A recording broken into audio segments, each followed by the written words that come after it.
Hey guys, I'm going to be talking about Captain America Brave New World. It is the newest film coming out next month here in February. So, obviously, we know this is like the 800th film in the MCU. um, that's a hyperbole, obviously. But no, it's honestly like their 34th or 35th film, something like that. So, anyway, Anthony Mackie just came out with this interview, and he basically, to put simply, he said that Captain America is not a representative of American values. And I was just like kind of scratching my head. I was like, do they train these people to do press tours, press conferences? It's like, okay, so here's the thing. Here's the thing. If you're an actor, you're trying to sell yourself, you're trying to sell your film, you want to look good for the studio. You want everybody in the world to go see your film, right? You want it to reach everybody. But where the issue comes in, it's a little bit it's you can't you don't really have a lot of wiggle room on a film like this because your character is Captain America. Okay? Like it's literally in his name.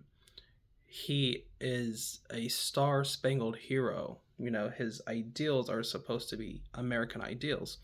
So when you come out here and say, oh, well, he doesn't necessarily represent American values, then that's going to make a lot of people scratch their head and say, wait, what? Is this Captain America or is this some other hero? You know what I mean? So why I don't know why they some actors do this.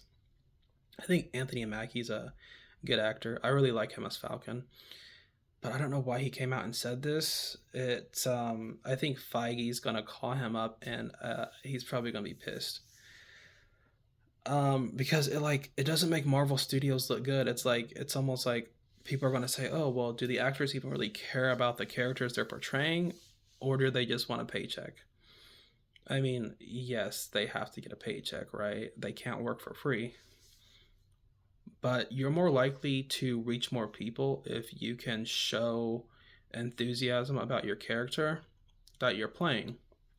So when he came out and said this, I mean, to me, it was like, okay, well, if he doesn't care about Captain America and what he represents, then why should I? Like, why should I go see the movie? Um, I don't know. It's just kind of weird. I don't know why actors do this. I don't know why actors do this.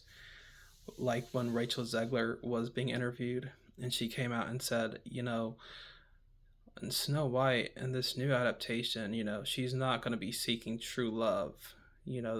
As in, it's not 1938 anymore, or whatever year it was when it first came out. I'm like, well, yeah, the years changed, but you should really keep the core elements of it the same because that's the point of like a fairy tale. They're timeless, right? You should keep all the elements the same for the most part. So she got like a lot of pushback for that. And now Anthony Mackie is also receiving the same criticism. It's gone viral. It's like people are convinced he's anti-American, which I don't believe he's anti-American. I just think it was a stupid thing for him to say because it's not making people want to go see your film. And this film has already had trouble production. They've had to reshoot so many things. I think this budget is probably around $300 million. So this film needs a good chunk of money, to earn back its budget. So I don't know. We'll have to see. I was kind of on the fence, and then after the comments where he's like, "Yeah, Captain America doesn't necessarily represent America," I was like, okay, yeah, I think I'll pass on this one too. I really haven't seen an MCU movie since 2022 with Multiverse of Madness, which was a great film. But everything after that, I was just like, I don't really need it. I didn't go see the Marvels. I didn't go see Black Panther 2. I didn't go see Thor 4. Thank God I didn't. Oh, I dodged a bullet there. That was one of the worst films. I watched it on Disney Plus, but it's one of the worst films I've ever seen. It's the worst Thor film. It's worse than Eternals. I don't care what anybody says. It's worse than Eternals. It's worse. It's actually worse than the Marvels. The Marvels was not a very good movie, and it's worse than that. But anyway, yeah, I'll probably pass on this MCU movie as well.